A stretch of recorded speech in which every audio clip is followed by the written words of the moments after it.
Coach Josh Pastner, my guy.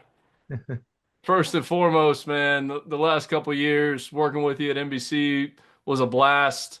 Couldn't be happier for you, man. How you doing? Everything going all right?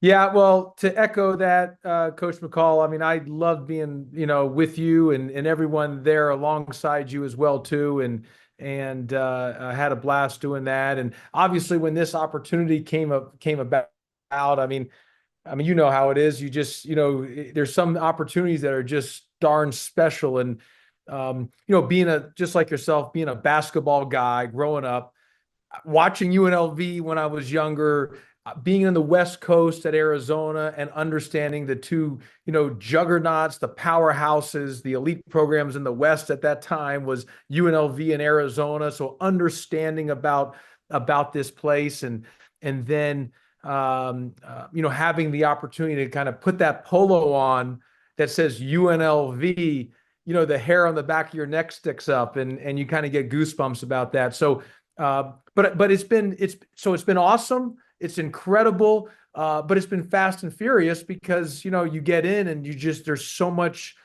to do, because when you start, you've got to build a roster pretty much from ground zero, because when you usually at this day and age, and this coach, when there's a coaching change, everyone's going in the portal. And so you're really starting from zero, and starting over and trying to build that roster, build that team, and at the same time go out in the community, raise money, try to re-engage with people and the fan base. So it's been fast, furious, but a lot of fun at the same time. So, Coach, talk about that, because me and you had some conversations over the last couple of years about getting back in, not getting back in. You were doing a great job on TV, ESPN, Turner, NBC, doing all of it. What was it about this opportunity that you said, you know what, this is right for me, this is right for my family? Yep, absolutely. Well, Coach, a couple things. Number one, look, you and I both know it. You love coaching. I mean, you love to have that opportunity to coach again, and to lead a program and to be around it. And then secondly, I was familiar with this program, obviously the history of it. But, one, my dad running all those tournaments in Vegas for 30 years. So I've been coming here for 30 years, whether I remember playing here in the AAU scene, and then coaching in the AAU scene, and then being here for all those times, for as an assistant coach or head coach. So I had such great comfort level of knowing kind of the lay of the land, in a sense, and obviously the history of the program. I tell people this all the time. You look back at what that era of that early, the 80s and 90s with Coach Tarkanian and that whole group of players. I mean, they were winning 88% of their games, which is, unheard of. I mean, it was, and everyone talked about it being, and I understood it too, because I remember just seeing it from the TV side, watching the games. It was such a spectacle. It was like Showtime of the Lakers, but here in Las Vegas. And it really put Las Vegas on the map. The reason that kind of the entertainment capital of the world, even the sports capital of the world, is now of Las Vegas, is because it started with UNLV basketball back in the day with Coach Tarkanian and their staff and all those players. And it made it what it is to today, and why Vegas is such a great place. So this is a great opportunity. It's an awesome job. It's a massive job, but there's a lot of great upside, as you know, and so in a great basketball league like the Mountain West. 100%. Coach, you know this. There's unbelievable coaches in this league, unbelievable teams, unbelievable players. It's a heck of a basketball league. So the opportunity to get back to compete, to challenge, to see, to continue to grow as a person, as a coach, was all part of it. Was part of the reason I'm wanting to be here. Coach, Memphis, Georgia Tech, now UNLV. Obviously, things have changed since the last time you took over a program. What's been the biggest challenge since you've taken over this job? You know what, Coach McCall, when I took over Memphis and Georgia Tech, and you understand it because you sat in that chair. At those time periods, when you take over, you pretty much have your roster set, because there was no portal, no NIL. So you're going to do some workouts in the spring, get your team together. You might go get maybe a one or two unsigned seniors, maybe, and then you're going out to the different high schools in the local area, and then in the kind of the surrounding or bordering states, checking the high school coaches, seeing the grassroots coaches. The difference taking over UNLV is that when that happened, it's so fast and furious because you don't have a team. You have to build it back up. You then you have to also put your fundraising hat on, because you've got to now go out and raise money, not for facilities, but to be able to, for the NIL and basically, we can call it NIL, but it's pay to play in a way. And that's the way it's moving with the house settlement and everything. I mean, that's just with revenue sharing. So you have to then go out and this, coach, in the past, athletic departments had their own fundraising department, and they kind of handle all that. It's different now. Athletic departments still have that, but the head coaches have to be so involved, more so than ever before, in that part of what you're trying to accomplish on that. And so it's just a different deal and then also, how about trying to get players, the decisions you've got to make in real time off of film. So you're not like going to events, as you know, when you and I both back in the day, you'd be watching events in the spring, evaluating kids in person. You're not doing that now. Everything is via film and intel from other coaches that say, how is this human being as a character? How is he, what's his strengths, what's his weaknesses, and making real fast decisions. Whereas recruiting was back in the day, where it was a 2-3 year deal. Now it's really a 2-3 week deal, and you have to make quick decisions. And you're just sitting there hoping that in those decisions in that quick time that you've made the right ones. Coach, you got to be, correct me if I'm wrong, probably 70 days in now, 75 days, somewhere around there. Like the first 90 days when you take a job, it's an absolute whirlwind. How do you feel right now with where you guys are in terms of your program? Well, you fast forwarded me, Coach McCall. I'm only about 30. I'm right about the 30-day mark, a little under 30. So okay. I'm still in that initial state. I'm still living in a hotel right now. So, and a lot of times there's been some days where and this, one, you're like, you've gone the entire day and it's 11:30 and you're like, I haven't even eaten yet. You know what I mean? Like because you forget to eat. You got so much going on. You just don't have time to eat. Or there's been times late at night because of the time difference between where my family's in Atlanta. I'm here, and the difference in the time zones. And I'm not proud of this, but you forget to call your wife and kids because everything is, in the time difference. So I've said to myself, I've tried to make sure that I've gotten up early every day, like 3:30, 4 in the morning, Pacific time, to make sure I can call my family in the morning before they go to school. But I've also tried to make sure that I've worked out every morning too, to get up, because I think that's important because I felt during the 2 years out, I really, I had to change my health. I was just with the way I was eating and exercising, I needed to be better. And I didn't want to lose that kind of routine that I was in those past 2 years. So I've tried to really be disciplined early to make sure that I've stayed in that realm. And that, you're a runner, you do it every morning. It's so important to do that so you can keep a clear vision, because you have so much to do when you're sitting in this chair, to keep a clear vision of what needs to be done. And that, hiring staff, which I've hired really good people, and being able to get out of the community and obviously, recruiting the team. Now that the college basketball season is in full swing, you need to make sure that you have access to the best betting tool on the market, the Rhythm app. Spelled RITHMM, is a data-backed app that uses AI and analytics to identify inefficiencies in betting lines and the player prop market that will allow you, the user, to profit. You can create customized, analytics-driven betting models tailored to your personal preferences as a bettor. Users have access to up-to-the-second against the spread data. And if you're like me and you understand pictures better than numbers on a screen, Rhythm's internal trend analysis provides you with the kind of graphs that will allow you to evaluate past results and project future performance in a visual way.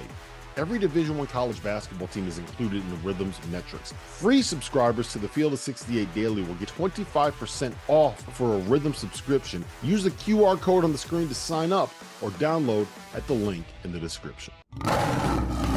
If you haven't heard by now, we have partnered with BetMGM for this season. We'll be using BetMGM lines to make all of our picks, and we'll have special offers for the listeners and the viewers. Download the BetMGM app and sign up using the bonus code FIELD.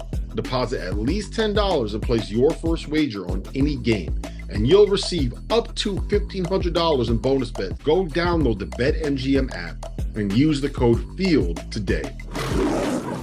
Coach, the 2 years that you were out, like, talk about that. Like, what's the biggest thing when you got this opportunity, like, this is what you learned during your time being out that prepared you for this opportunity?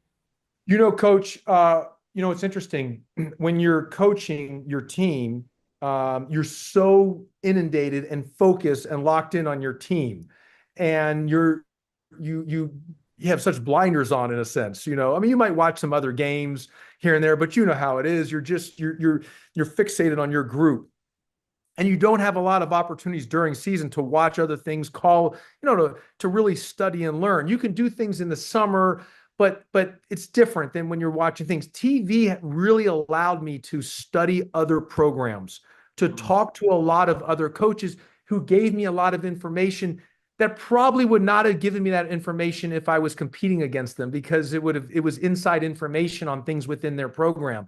When you're not competing against them, they open the door on that area. And so I was able to call a lot of guys, watch a lot of programs. Obviously, TV allows you to do that, picking a lot of coaches' brains on things that they liked with the NIL, things that they maybe didn't like. What would they have done differently? Things within their program, just even going to shoot-arounds and seeing things like, man, I love that drill that they did, or, okay, we're kind of doing some similar things that I liked, or, hey, that's a better way to do that. You don't get that opportunity when you're coaching your own team, because you're focused on your team, and other programs aren't going to let you come watch their practice and shoot-arounds because you're competing against them. Right. So it's almost like a sabbatical in that way. So I was able to learn a lot. Coach McCall, I was able to have a lot of self-reflection.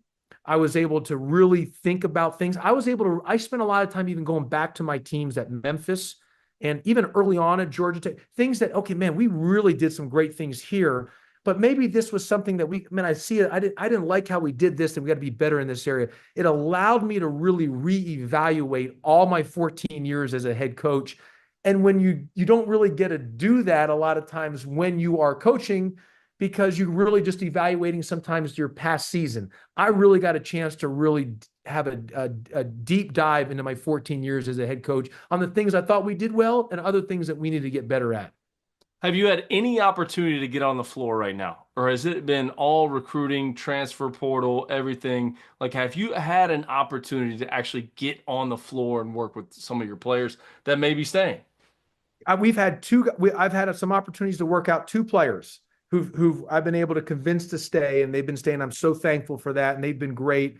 And I have treated the workouts like I said, guys, I'm treating these spring workouts like we're going to be playing 5-on-2 next year. Like, where there's nobody else, because at the time early on, we didn't have any other guys. I was like, I'm looking at these workouts. We've got to be so good that we're going to go play 5-on-2 next year. And we've got to find a way to win in the 5-on-2. And so I've enjoyed that part of that, to be able to get in to do that. So, and this, I'm so excited for when everyone gets here in June and to get on the floor and to put the team together. And I really think that's the fun part, is trying to get everyone that's new, gel them together, get the chemistry, everyone kind of trying to be on the same, trying to build the team. And yes, there's going to be highs and lows and ups and downs, but trying to build that. And so really looking forward to when we get to June and getting everyone here for summer school, and then being able to get on the floor and get going. Coach, are you in your office right now? Can we get some pictures? Can we get some things going on behind you right now? You've been spending too much time recruiting. Can we get something behind you? Two things. Number one, I've left this wide open right here because there's a lot of room for some balls for wins and some different things if we can have some success. But my most important thing, I want to show you this because I believe in this. This is the Jerry Tarkanian Pressure Defense Philosophy and Amoeba Defense book right here from The back in Amoeba. the Let's Amoeba go. Defense from 1990. This is my number one book right here. So I've got of anything that I've got that right there on my wall. Everything else is on the shelves ready for some basketballs. If we can get some wins and different things like that, we can put right Yeah, there. put some boxes coming from Atlanta. We got to get them out there. We got to, set it up right now. Hey, moving is something else. I mean, that is, I haven't moved in a while, and I didn't, I forgot about it. What moving's like. It is a lot when you're dealing with moving. I mean, that is a big ordeal. There's no doubt about that. So when you cleaned your office out at Georgia Tech, you had some boxes. I'm sure you kind of put them like for me when I was at UMass. I still have some boxes in a storage shed. Correct. How excited are you to get those boxes and cut that knife open and get the stuff out of those boxes into your office? You're speaking my language, man. I can't wait to get those out and open the things, put things back up in my house and the shelves and here in the office, do what we need to do, and then fold the boxes and put it in the recycle bin. And so I am looking, that is one of the things I'm actually looking forward to. That's funny you said that. I'm excited about that. It's amazing how little things like that can make you happy, being able to take some of those things and slice it open and pull them out and throw the box away. I think that's great. That's great. Coach, UNLV basketball next year, when the ball gets tipped up in the first week in November, what can everyone expect? Well, look, I mean, here's what I want. Look, we all know everybody wants to win. I mean, there's 360 some odd teams in the Division One, and everybody wants to win. I mean, nobody's going in there and doesn't want to win. So everyone's, and I've always said this, everyone's good in this day and age. Man, there's players all throughout the country. There's so many great coaches, so many great teams. So look, what we need to do, and I think this is really important. We need to have when we step on the floor. I want, and I've said this. This is the city's team. This is Las Vegas's team. This is all the former players' team. This is the former coaches' team. This is the student body's team, the alumni's team. So they want to see their team on that floor play hard, play with a great competitive excellence. Diving on the floor for 50-50 balls.